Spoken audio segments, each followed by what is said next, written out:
Hello viewers, welcome to Shobha's Kitchen. இன்னைக்கு Shobha's Kitchenல ஒரு Sunday special recipe நம்ம பார்க்க போறோம். அந்த ரெசிபிக்கு பேரு Vegetable Handi.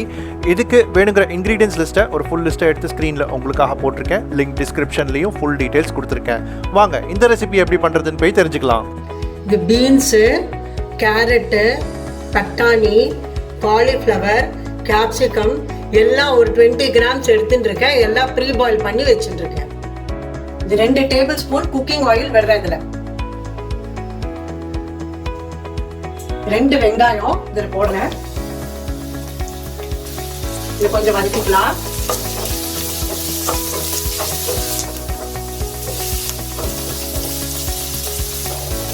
இது 2 நிமிஷம் வதங்கினா போடும். இது வதங்கிடுத்து.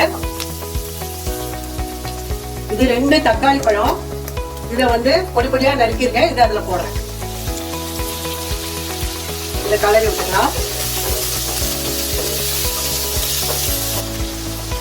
10 முந்திரி பருப்பு போடுறேன். இதுல இது நல்லா கொஞ்சம் வதங்கணும். தக்காளி ஸ்மாஷ் ஆகிற அளவுக்கு வதங்கணும். இது கொஞ்சம் வதங்கிடுச்சு. இப்போ ஜிஞ்சர் கார்லிக் பேஸ்ட் போடலாம்.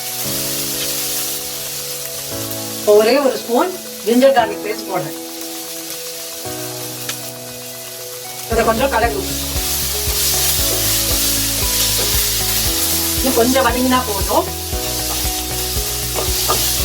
இது வதங்கிடுச்சு. இப்போ ஸ்டவ் ஆஃப் பண்ணிடலாம். மிக்ஸி ஜாருக்கு ட்ரான்ஸ்ஃபர் பண்ணியாச்சு. இது நல்லா ஃபைன் பேஸ்டா அரைக்கணும். ஆறின அப்புறமா ஃபைன் பேஸ்டா அரைச்சாச்சு. 2 ஸ்பூன் எண்ணெய் விட்டுக்கிறேன். ஒரே ஒரு பிரியாணி இலை போட்டுக்கிறேன்.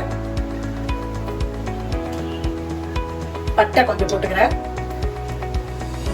ஒரே ஒரு காஷ்மீரி சில்லி கொஞ்சம் கலரி விட்டுக்கலாம். கொஞ்சம் மிக்ஸ் பண்ணிக்கலாம். இப்ப அரைச்சத இதுல விட போறேன்.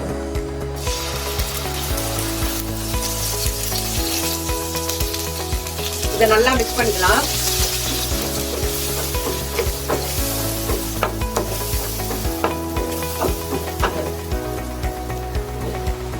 நல்லா மிக்ஸ் ஆகணும். அது இதை நல்லா மிக்ஸ் பண்ணியாச்சு. 1/4 டீஸ்பூன் மஞ்சள் பொடி, ஜீரக பொடி 1 டீஸ்பூன், தனியா பொடி 1 டீஸ்பூன், சால்ட் தேவையான அளவு. இது எல்லாத்தையும் நல்லா மிக்ஸ் பண்ணிக்கலாம்.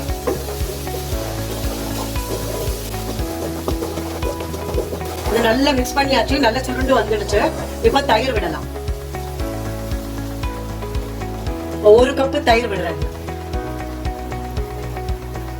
இதை நல்லா மிக்ஸ் பண்ணிக்கலாம்.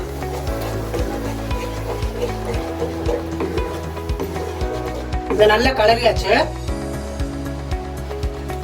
இந்த காய்கறி எல்லாம் வேக வச்சதெல்லாம் இதுல போடுறேன். நான் இதை நல்லா கலரி விடலாம். நல்லா கலரி விடலாம். இப்ப இதுல 2 கப் தண்ணி விடுறேன். இதை நல்லா கலரி விட்டுக்கலாம். 1 ஸ்பூன் சில்லி பவுடர் போட்டுக்கிறேன்.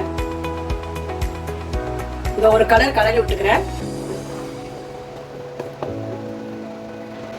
இது ஒரு 10 to 15 மினிட்ஸ் கொதிக்க விடணும். மூடி வைக்கிறேன். இது 10 நிமிஷம் கொதிச்சு எடுத்து மூடி திறக்கிறேன். கொஞ்சம் கலரி விட்டுக்கலாம். ஒரே ஒரு ஸ்பூன் கசூரி மேத்தி. இதை நல்லா கிரஷ் பண்ணி போடணும்.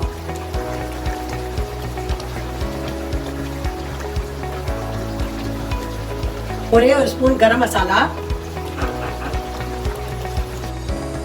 கொஞ்சம் கிரீம் போட்டுக்கலாம்.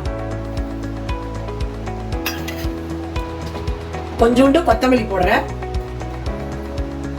இதெல்லாம் நல்லா கலரி விட்டுக்கலாம். இது ஆயிடுத்து. ஸ்டவ் ஆஃப் பண்ணிடுங்க. இது ரெடி ஆயிடுத்து. நீங்க வீட்டில் ட்ரை பண்ணிட்டு எப்படி வந்திருக்குங்கிறத சொல்லுங்க. ஸோ வியூவர்ஸ், இந்த சண்டே ஸ்பெஷல் ரெசிபி உங்களுக்கு பிடிச்சிருக்கும்னு நான் நம்புகிறேன். இதை வீட்டில் ட்ரை பண்ணிவிட்டு உங்களுக்கு எப்படி வந்திருக்கு அப்படிங்கிற கமெண்ட்ஸை கீழே கமெண்ட் பாக்ஸில் சொல்லுங்கள். இந்த வீடியோ பிடிச்சிருந்ததுன்னா லைக் பண்ணுங்கள், ஃப்ரெண்ட்ஸ் அண்ட் ஃபேமிலியோட ஷேர் பண்ணுங்கள்.